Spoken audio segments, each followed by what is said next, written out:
They say that blood is thicker than water. It's a phrase we've all heard 1,000 times. Growing up, my parents used that phrase like a weapon. They used it to remind me that no matter how badly they treated me, no matter how much they took from me, I was obligated to smile, nod, and hand over everything I worked for. Because family comes first. But what happens when the very people who share your blood treat you like an outsider? What happens when they treat your own brother like a golden god, while you are treated like the dust beneath their shoes? My name is Leo. I am 34 years old. And for the first 24 years of my life, I was the official black sheep of the Harrison family. My younger brother Julian was the golden child. If Julian broke a window, I was blamed for leaving him unattended.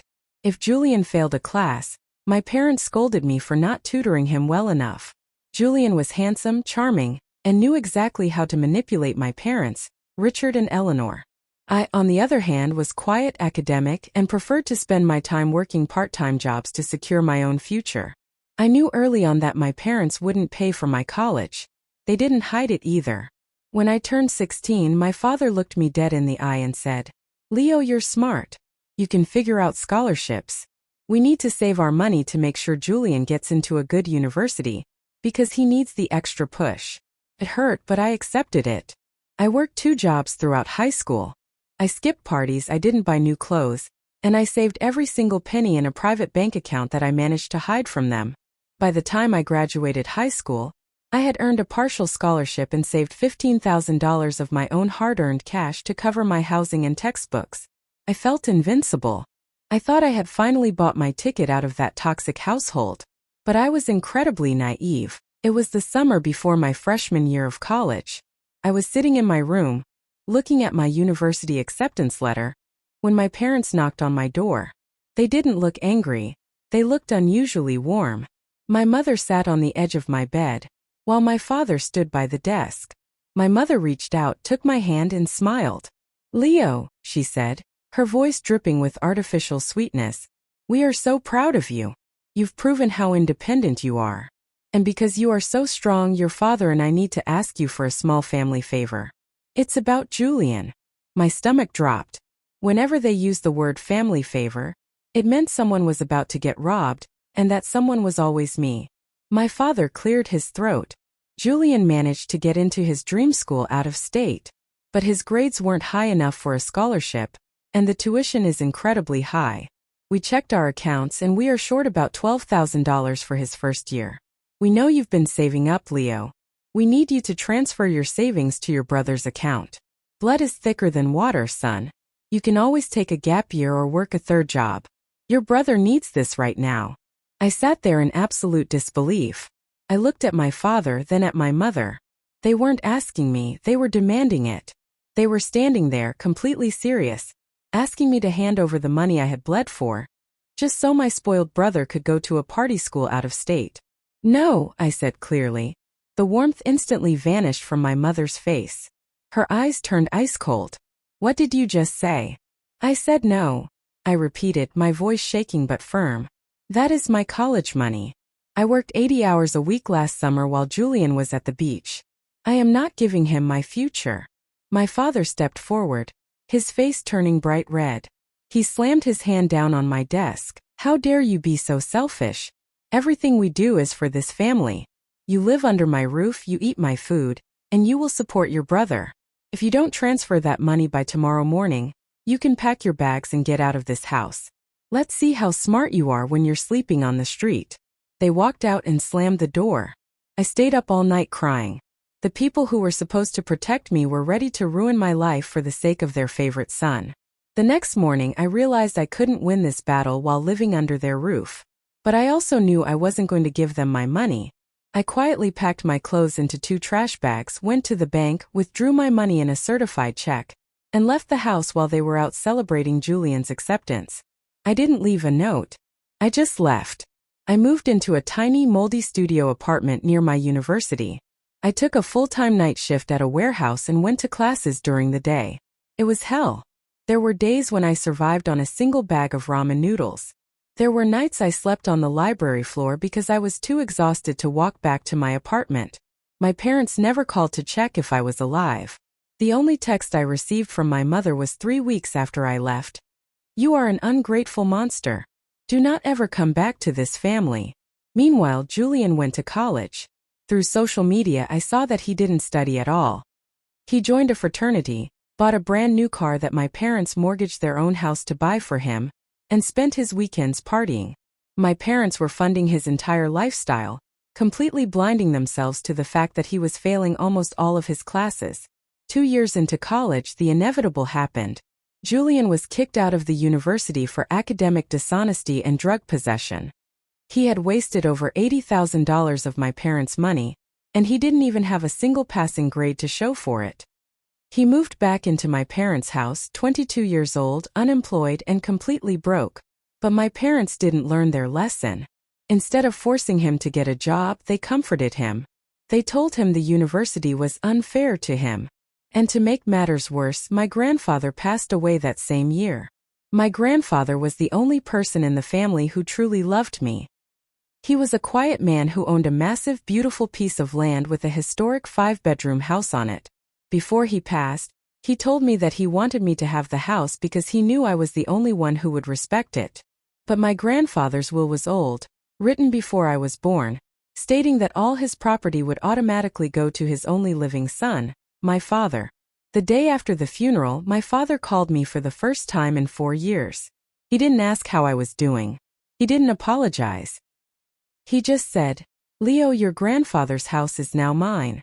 Julian needs a place to start over, so we are signing the deed over to Julian next month. Don't bother asking for a share. You abandoned this family." They gave a historic $1 million property to a college dropout who had never worked a single day in his life, while I was still struggling to pay my rent. That was the moment something inside me snapped. The sadness died and a cold, calculative anger took its place. I told myself that I would never fight them with words. I would fight them with success. Before we get into how I spent the next 10 years building my empire, and how I systematically executed my revenge at a family dinner, I want to take a quick second to ask you guys a question. If your own parents demanded your life savings for a sibling, would you have handed it over? Or would you have walked out like I did? Drop your thoughts in the comments right now. I read every single one of them. Also, if you're enjoying this story of ultimate justice, make sure to hit that subscribe button and turn on notifications. We have some incredibly wild Reddit stories coming up later in this compilation that you absolutely do not want to miss. Now let's get back to the story. I stopped checking their social media. I blocked their numbers. I completely erased the Harrison family from my mind. I graduated at the top of my class with a degree in software architecture and finance. I entered the tech industry just as the cloud computing boom was happening. I worked 18-hour days. I started my own consulting firm at 27, and by the time I turned 32, my company was acquired by a major tech conglomerate for an astronomical amount of money.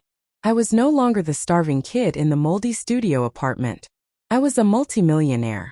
I bought a penthouse downtown, drove a luxury car, and invested heavily in real estate. But I kept my life completely private. I didn't post on public social media accounts. I didn't brag. I lived like a ghost with a massive bank account. And then came the year 2026. Exactly 10 years after my family disowned me. I was sitting in my office on a Tuesday afternoon when my personal assistant told me that an elderly couple was downstairs trying to see me. They didn't have an appointment, but they claimed to be my parents. I leaned back in my leather chair.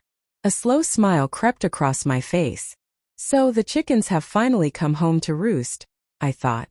I told my assistant to send them up. When the doors opened, I almost didn't recognize them. Richard and Eleanor looked incredibly old, tired, and defeated. My father's shoulders were slumped, and my mother's expensive jewelry was entirely missing. They looked around my massive, luxurious office with wide eyes, completely stunned by the sheer wealth on display. My mother burst into tears the moment she saw me. "Oh, Leo, look at you. We always knew you were bound for greatness," she sobbed, stepping forward to hug me. I gently put my hand up, stopping her in her tracks. "Please sit down," I said, my voice completely devoid of any emotion, "and state why you are here. We haven't spoken in a decade." My father sat down, clearing his throat nervously. "Leo, we made some mistakes in the past.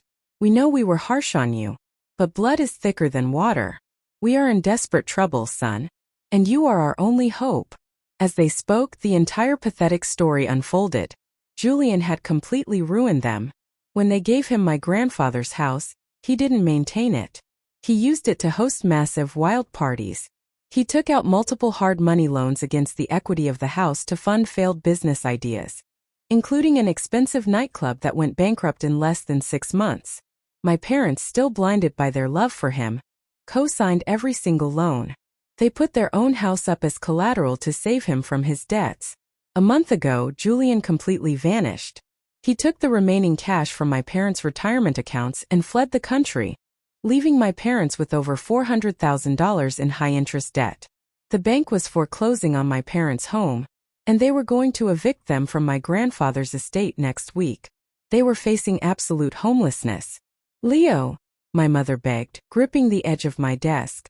The bank needs $350,000 by the end of this month to stop the foreclosure. For the love of God, you are a millionaire. That money is nothing to you. Please save your parents. Please save your grandfather's house from being sold to strangers. I looked at them for a long moment. I didn't yell. I didn't mock them. I just opened my desk drawer, pulled out a business card, and slid it across the table to my father. "Who is this?" my father asked, looking at the card. "That is my real estate acquisition attorney," I replied calmly. "I am well aware of your financial situation. In fact, I've been tracking it for 6 months. I have already contacted the bank holding the mortgage on grandfather's estate. I am buying the debt from them. By Friday, I will legally own grandfather's house." My mother gasped, her face lighting up with absolute joy. "Oh, thank you, Leo. You bought it back for us. You're letting us stay." I leaned forward, looking directly into her eyes. "You misunderstand me, Eleanor. I am buying the house because it belongs to me. It was meant to be mine. But you and Richard? You have 48 hours to pack your bags and vacate the property." The silence in the room was so loud you could hear the ticking of the wall clock. My father's jaw dropped. My mother's face turned pale white. "What?" my father whispered. "You are evicting your own parents? We raised you. We gave you life. You gave me trash bags and told me to sleep on the street when I wouldn't hand over my hard-earned money to your golden son," I said, my voice dropping to a dangerous whisper. "You told me I was an ungrateful monster. You told me never to come back. For 10 years I didn't have parents. I survived because of my own sweat and tears. Blood is thicker than water, right? Well, it turns out water flows perfectly fine without blood."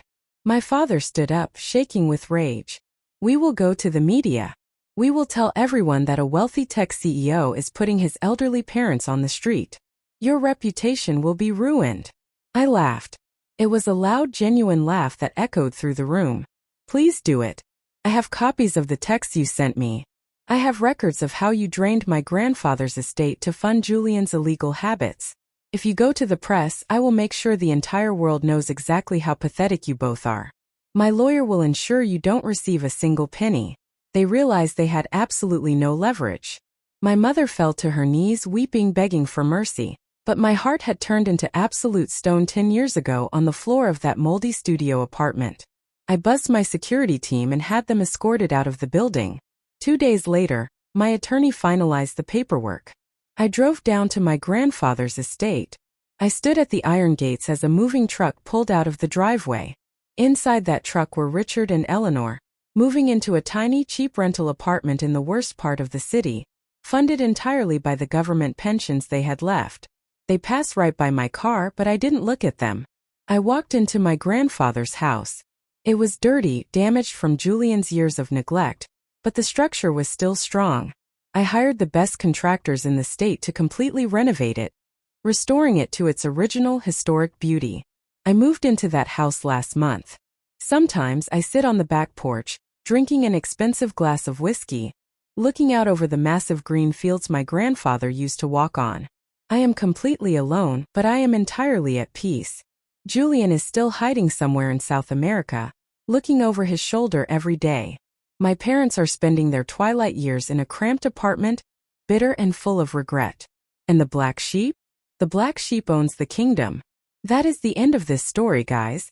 It goes to show that the best revenge is never loud arguments. It is massive, undeniable success. If you stayed until the very end, comment the word kingdom, so I know who the true loyal viewers are. Don't forget to like this video, share it with someone who loves a good revenge story, and stick around, because story number 3 is starting right now.